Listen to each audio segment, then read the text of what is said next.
The Fantasy Elite, my music story.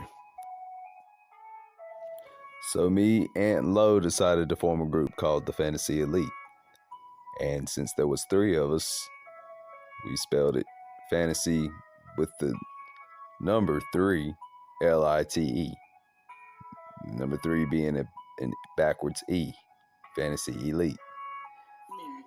And we started recording our music in Ant's home studio. We did sacrifice quality at the beginning so we could save money and plus time. As we formed a group, we hung out anyway, but once we formed a group, we hung out a lot. I mean, a whole lot, almost all the time. And we made our money different ways. We donated plasma.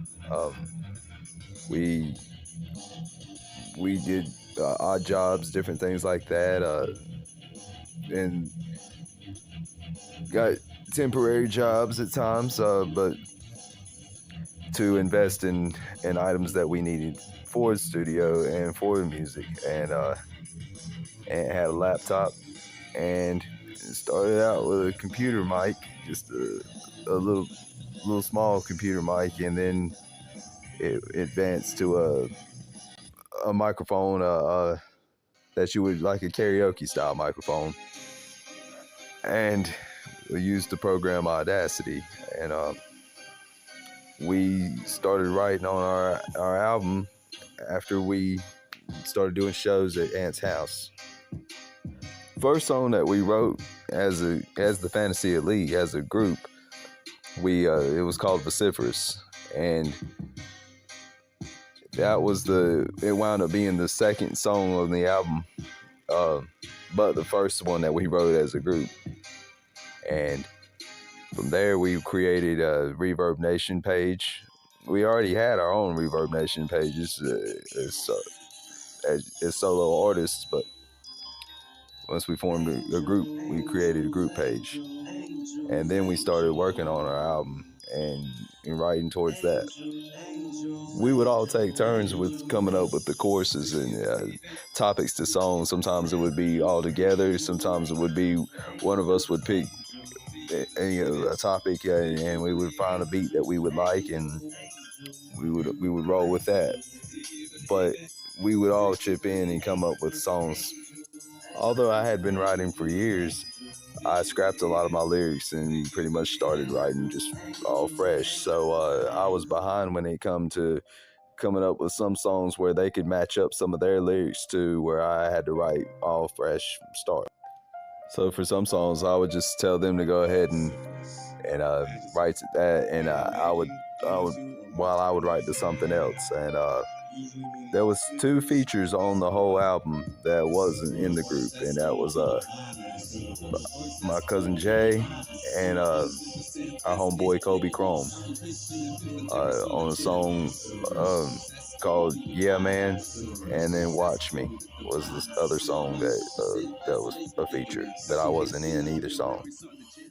We also all three had one solo song apiece on the album, and we had a song where we did a couple songs with just two out of the three in the group. Like Lo and Ant did a couple songs together. Me and Ant did a few songs together, and then the rest, all three of us did together as a group. There's 16 songs total.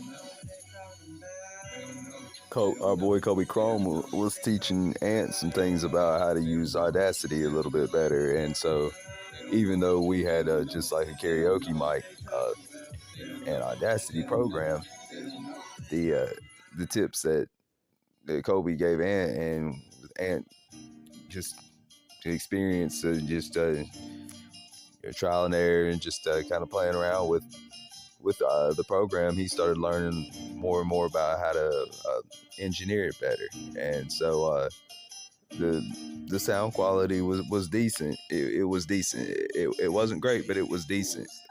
But the the album itself, though, the lyrics, we kept it clean. We chose to show that we could use our skill, lyricism, and skill, and hip hop. Just and the art of music without having to uh, without being simplistic, and we showed a different approach uh, to our style of as a group. And so we call ourselves elite for a reason. We all three of in our own had our had ability, and it could hold our own weight.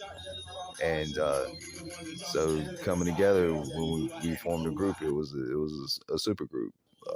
So we we recorded our songs, and we we wound up when we finished the album finally. We got people's addresses, and we mailed to everybody who wanted a copy of the album. We signed the album, and we mailed everybody a copy, and we gave people copies, and we sold some copies too. Um, but yeah, we wound up doing shows at Ant's house on his back porch in his backyard and out in Bowling Green. So we're out in the cut a little bit. So yeah, we were able to have good turnouts there too. Sometimes like 100 people showed up throughout the night, and we would be getting turned up. We had sound equipment. We had DJs come out. Homeboy DJ Codeine come out and with DJ. Homeboy Kobe Chrome come out. We had other artists that would come and perform at the shows at our shows with us. But and we got to invited to a show by a homeboy named Beezy, and he goes by Black Label Richardson. He grew up in Bowling Green, and anyway, he was living out in Chester at the time, and he had a show out there. We got to go out and perform at. But other than that, we did the rest of the shows at Ant's house, and we had the best turnouts whenever we did do the shows at Ant's. And some of the shows got wild. But whenever we wound up finishing the album, we wrote the outro. The outro was called "We Taking Over," and we wound up deciding to audition for America's Got Talent, and we got tickets and went down to Atlanta, Georgia, to audition. We had a big following because us three had our own individual fans and friends, and then we also, since we all three hung out and we all from the same area, we knew had a lot of mutual friends and mutual fans too. So like word got out, that we were auditioning for America's Got Talent, and we had been doing shows, and people had been taking pictures, videos, and we'd been making memes on Facebook, and we were starting to build up a name for ourselves, and even had groupies that we knew. I mean, it was crazy, man. It was a little bit of a taste of pre-fame, I guess, without even trying to have it like that. But we released our album and did a show that night and auditioned the next day. Now, originally, we were gonna roll with the idea of paint our faces and all that, and doing like some skits and performing our song for the intro to our album, which I had that verse memorized down pat well, and but then towards the end, we wound up making a audition video, and they decided to go with the outro, and I was more comfortable going with the intro and the idea that we had for it. I thought it would be more creative. Although the outro, we killed it. We killed the intro and the outro, but the outro, I still was trying to get my lyrics memorized and down pat because it was the very last song of the album and the newest song that I had just lyrics that I had just wrote to. So I was still trying to memorize that.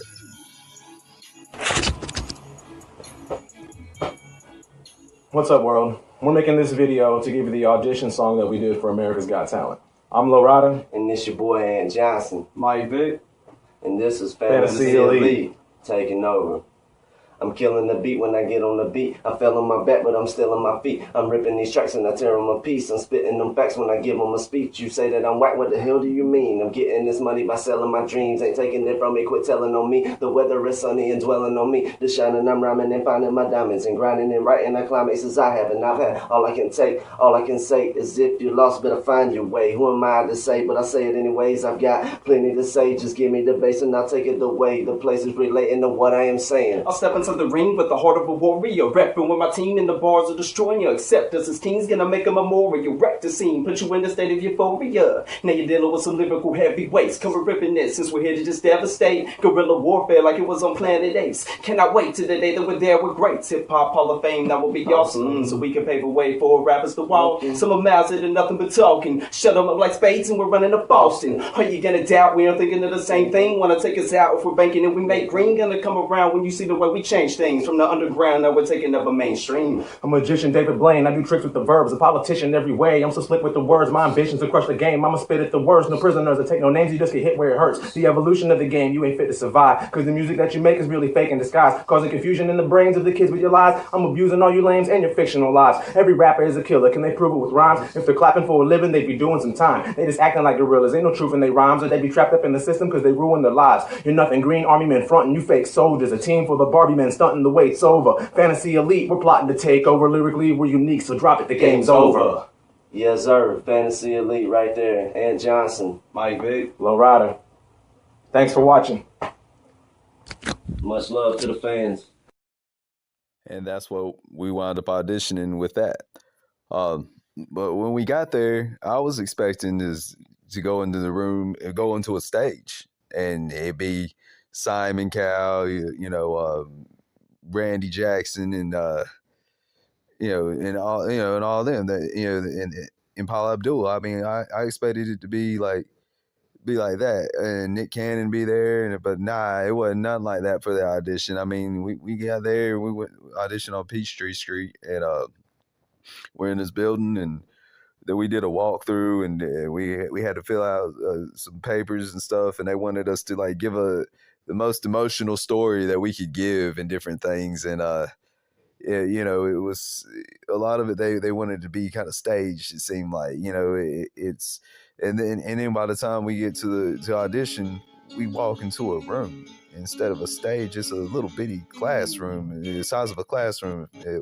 It was empty, size of a table, and one judge sitting there, and it was just this woman sitting there, and she was like, all right, let us let me hear what y'all got. We didn't have no beat or nothing. We just went a cappella, straight spitting at her. So I had all those things running through my mind, plus trying to still, have my verse down pat. We had been practicing and rehearsing it beforehand and everything, but when we walked in that room, all that threw me off. And I was wondering if she really understood hip hop like that. And I was thinking like how the idea that if we would have went with the intro idea and would have did like the clown performance with the face paint and did some skits and different things, like we made it more interesting and had a beat with it, it would have livened it up and it would have been more creative, I thought. But I had all those things in my mind, but I knew it was time to deliver. So when it got to my part, I started spitting, and then halfway through, as I was thinking, I was thinking of all those things. I started thinking about it and watching the reaction she had while she's just staring at us, and and then I stumbled over my lyrics, and then I was like, oh man, and I just stopped rapping. I put my head down like, oh man, I thought I blew it, and and I was But you know what? I rallied myself together, gathered myself, and I wound up finishing out strong. And I finished word for word. And then Lo came in and finished out, and that was the end of our performance. And she was like, "Well, thank y'all." She's like, "You'll be hearing from us, or we'll get back with y'all. For details if y'all are gonna make it to be on the actual show." And so that was the end of the performance, and that was it. After it was over, as we were walking out, the the fellas that was giving me hell a little bit, like, damn, bro, you might have fucked it up for us, you might have messed it up for us all. And but they did give me the credit, for the fact that I did, I came back in and I finished out strong, but I stumbled over mine. But and so they kind of, on the way home and all that, for a while they kept saying, like, I might have messed it up. And then, but I was explaining to them how, what was all running through my mind and all that. And I thought that the intro album, the intro idea, and in doing the idea we originally had come up with, I thought would have been a lot better, more creative. And instead of just standing there just straight rapping, with no music or nothing. And no, and so, like, and it only being that one judge, we don't even really know, like, how she really knew her background of hip hop. But there was other issues that presented itself after that, as we were in wait to see if they were gonna call us back or what. There was issues happening that was amongst the group, with Aunt and Lo, and Aunt's baby mama, and so it got a little ugly. Lo kept on hanging out with Aunt's baby mama and behind Aunt's back, and I told Lo that ain't cool. Just as friends, as us all being friends, that wasn't cool. And so Aunt asked Lo one day if he had been hanging out with her and stuff, and Lo looked him in the face and said no. And I was there to see that and hear, and it was just us three, and Lo put it on his kids and everything, put it on grave, all kind of stuff, like, and I was just thinking, oh no, but I didn't say nothing then. But whenever it was just me and Lo, I had a one-on-one talk with him. I'm like, bro, you gotta tell him. I was like, and if you ain't, I was like, then you gotta quit hanging out with her, bro. I was like, you gotta quit. I was like, that ain't cool. You know, as boys, it wasn't cool, and the fact we were a group and we just got through auditioning and we possibly could have got a call back. You never know how this could have went. And Lo said that he wouldn't be hanging out with her no more. Lo said that he would tell him, whenever he felt like he was ready to tell him, he would admit it to him, but as time went on, he wasn't. And although it was on him to tell him, and his own time, and he told me, though, just one-on-one, that he wouldn't be hanging out with her no more, and he kept hanging out with her. And so I told Lo that I was gonna tell Aunt, and Lo was like, nah, you should I should let him tell him on his own, but he didn't seem like he was going to, so he kept hanging with her. So I told Aunt, and Lo and Aunt got in a fight. The group split, and we never did wind up getting a call back from America's Got Talent. But we had already started working on new projects. I had done bought a brand new microphone and quality sound. Lo got mad at me for telling him, and Lo, like I said, they got in a fist fight, and then, like I said, afterwards, for a while they weren't cool. But they wound up talking again later. Me and Lo, we wound up moving past our differences, and but as far as the music, we all solo artists again. We still got our albums, and we got music on Reverb Nation still, stuff on YouTube, so you can just think what could have been. And that's how it ended. And there's other details of the story, but I mean, y'all would have to just hear it from their points of view too. And I just summed it up in a whole. Check out my next video, Mike Vick to Vic Diverse.